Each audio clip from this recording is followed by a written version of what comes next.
Alright, so we missed half the action, but here we are pulling the rear axle apart on an RU20 1977 Coaster bus.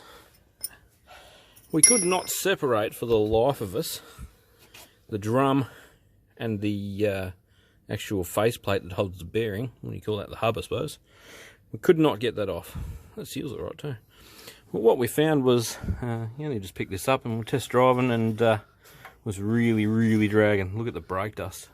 And this back brake has been well and truly locked on. You see the pile of it where we've just been belting it. So we went because there's a full floating axle, this is actually the part that supports your hub.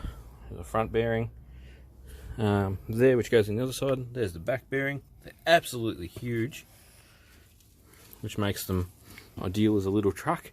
Now, if you remember in video years ago, I actually had the face of one of these drums snap clean off. They're a little bit different to these, but the same model truck.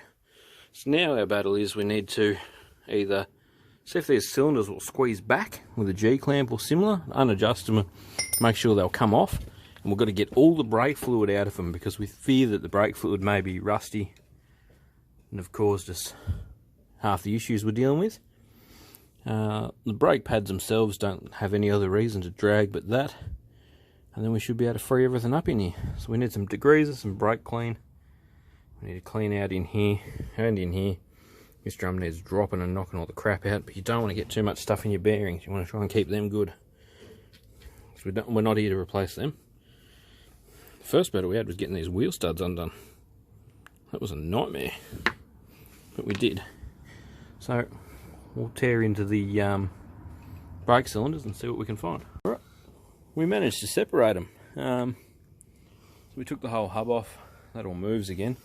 I'm just cleaning out all the dead grease like that. It's in the centre, so it's all pretty lumpy. Alright, we discovered what was going on with our brake pads.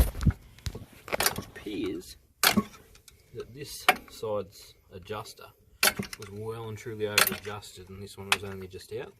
Like as if someone adjusted them without knowing that there was twin brake cylinders in there, wheel cylinders. I think that's what's going on, which has caused the pads to come out uneven.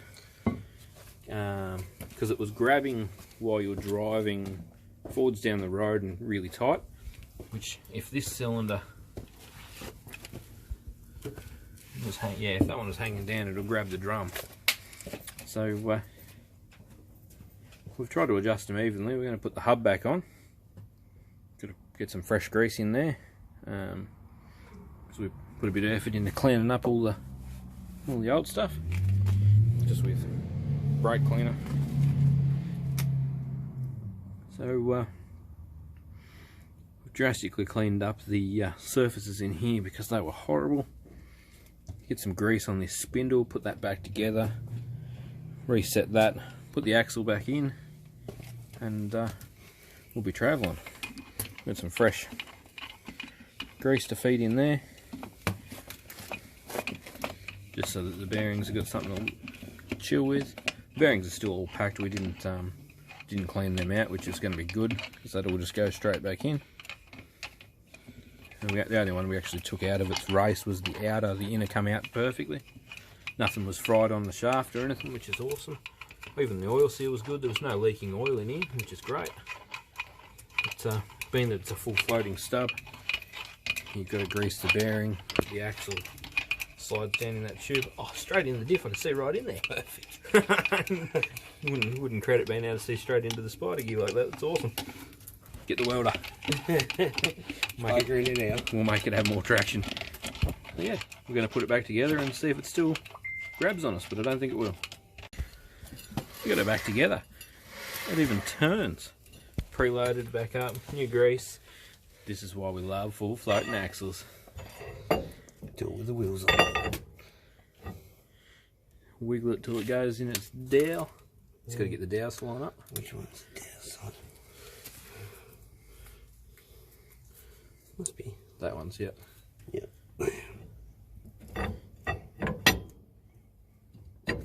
That's it. Right where it bit your fingers. Just like that. Ta-da. That holds everything on. Get all your crush cones in. zap them back up with the rattle gun. We can put the wheels back on this side. We've got it done.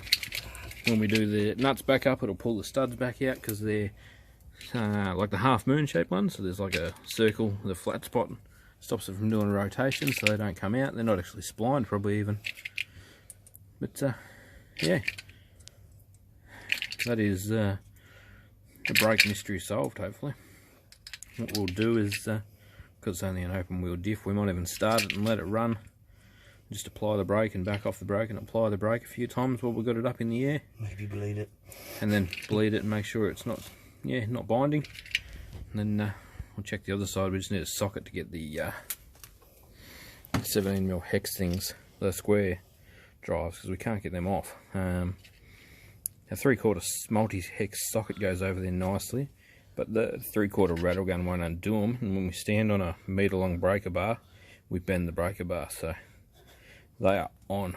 We've hit them with some WD to try and get them to come undone. But this nice big seating surface here, there, that really binds into the inside of the wheel. And if they weren't done up perfectly tight to begin with, that gets stuck on there even better. The thing with light truck tyres is they survive that long, and especially on a motorhome, they don't wear out in a hurry. You're dealing with something that could have been on there for 10-15 years. It's a 43-year-old bus.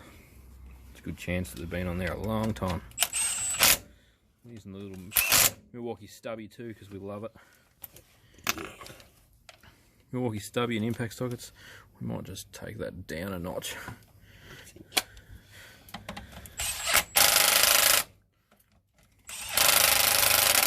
Diagonal, yeah. Get them crush cones to all line back up in there, and then that can't come undone.